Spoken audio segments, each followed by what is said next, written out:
හරි. 24 තියෙන අපි බලමු. පරිණාමක transformers පරිණාමකයක ප්‍රාථමික දඟලයට සැපෙන වෝල්ටීයතාව වෝල්ට් 120ක් වන අතර ද්විතීයකින් ලැබෙන වෝල්ටීයතාවය වෝල්ට් 20ක් වෝල්ට් 12ක් වේ. ප්‍රාථමික දඟලය තුලින් ගලා යන ධාරාව ඇම්පියර් 2 නම් ද්විතීයික දඟලය තුලින් ගලන ධාරාව. හරිම සරලයි. අපේ මේ සිලබස් එකේදී අපි සලකනවා ප්‍රාථමික පරිණාමකය තුල ක්ෂමතාවයි ද්විතීයික පරිණාමකය තුල ක්ෂමතාවයි ද්විතීයික පරිණාමකය තුල ක්ෂමතාවයි ද්විතීයික පරිණාමකය තුල ක්ෂමතාවයි ද්විතීයික පරිණාමය තුල ක්ෂමතාවය එකිනෙකට සමානයි කියලා. හරි. කියන්නේ ප්‍රාථමික දඟලේ තියෙන පරිණාමක ක්ෂමතාවයි ද්විතීයික පරිණාමකයේ තියෙන ක්ෂමතාවය සමානයි කියලා. අපි ඒකට සූත්‍රයක් කියනවා මෙන්න මෙහෙම. P = VI.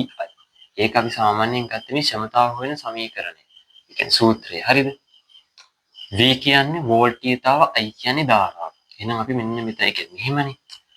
සරලව ගන්න.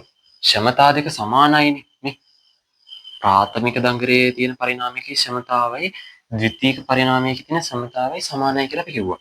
එහෙනම් මෙහෙම ක්ෂමතාව හොයන්නේ P = VI නේ. එහෙනම් මේ ක්ෂමතාවයි මේ ක්ෂමතාවයේ සමානයි නම් මේකේ VI මේකේ I1 නිකම්ම මේ එක කියලා දාගත්තේ ඔයාට හදන්න ලේසියට. මේකේ V2 I2 කියලා තියෙනවා. හරිද? ඒ කියන්නේ දෙක වෙනස් කියලා බය වෙන්න එපා හොඳේ. කියන්නේ මේක දැන් වෝල්ටේජතාවයේ ධාරාව වෙනස් නේ. මේ දෙක සමානයි තමයි. නමුත් මේක වෝල්ටේජතාව ධාරාව වෙනස්. මේකෙත් වෝල්ටේජතාව ධාරාව වෙනස්. හරිද? මේ දෙක සමාන වෙන්න බැරි. සමහරවිට මේක වැඩි වෙලා මේක අඩු වෙන්න පුළුවන්. මේකෙදි දැන් හිතන්නකො මේකේ 5 වෙලා මේකේ 2 වෙනවා කියලා. ඉතින් මේකෙදි වෝල්ටේජතාවය 2 වෙලා මේකේ 5 වෙන්න පුළුවන්. අන්න එහෙම සමාන වෙන්න පුළුවන්. පැහැදිලිද? මම නිකන් උදාහරණයක් කිව්වට පැහැදිලි වෙනවා. හරි. හරි ඊට පස්සේ දැන් අපි කියන්නේ මොකද්ද? ප්‍රාථමික දඟලෙන් සැපෙන වෝල්ටීයතාව 120යි. 120යි V